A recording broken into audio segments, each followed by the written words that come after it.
having staked out his role as someone who trains Russian troops not only in Chechnya but across the country.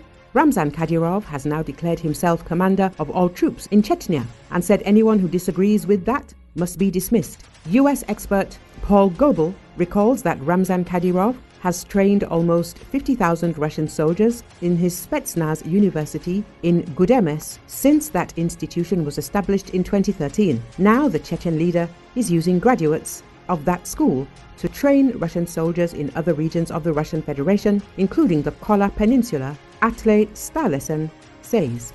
The editor of the Barents Observer says that the Gudermes school has helped Kadyrov solidify his influence with Vladimir Putin, who, when he visited it, said that it plays an important role in the defense capacity of the whole country.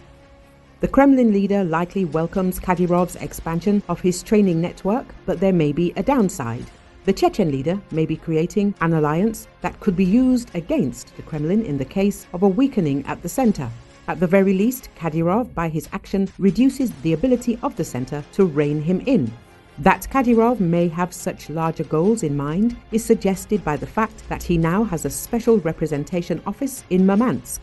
Headed by Aslanbek Azayev, it closely cooperates with representatives of the security services and regularly meets with regional governor Atle Staalesen says. US expert Paul Goble says that his words are undoubtedly, at least in part, bravado, but the fact that Kadyrov feels free to make such a declaration must disturb many in Moscow because it suggests that at least in Chechnya, Moscow's control may not be nearly as tight as the Kremlin would like to believe. But there are two other implications, one immediate and one longer term, that may prove more serious. In the short term, Kadyrov's suggestion will exacerbate relations between him and Chechen forces on the one hand and the Russian High Command on the other hand in the fighting in Ukraine, reducing unit cohesion and effectiveness. And in the longer term, Kadyrov is doing what many analysts have suggested other regional leaders might do in the event that Putin leaves the scene unexpectedly and the center weakens. If other governors make similar claims, that could trigger a far worse civil war than anyone is now projecting, Paul Goble added.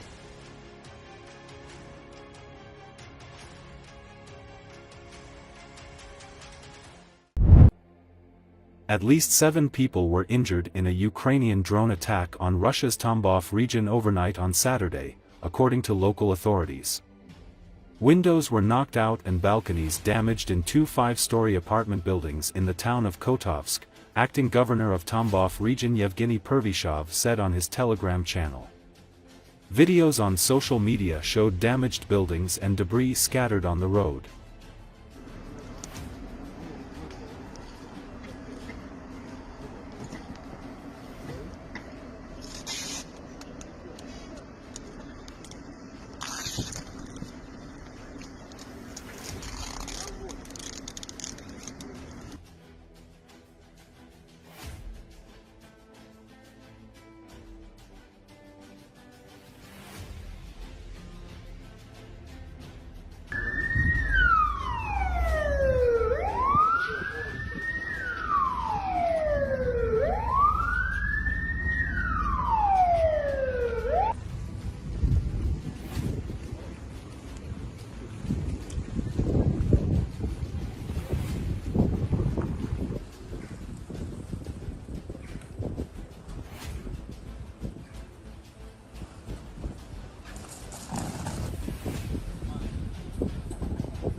Israel's military released on Friday footage of fighter jets taking off for airstrikes on Yemen against what it said were Houthi rebel targets. Its statement Friday said fighter jets struck on the western coast and inland Yemen, a day after the Houthis launched 3 drones at Israel. The U.S. military bombed Yemen earlier this week. The Houthis confirmed the strikes and said they occurred while people were rallying in Sana'a in support of Palestinians in Gaza. In recent weeks, Israel and Hamas have appeared to inch closer to an agreement for a ceasefire in Gaza and the release of Israeli hostages.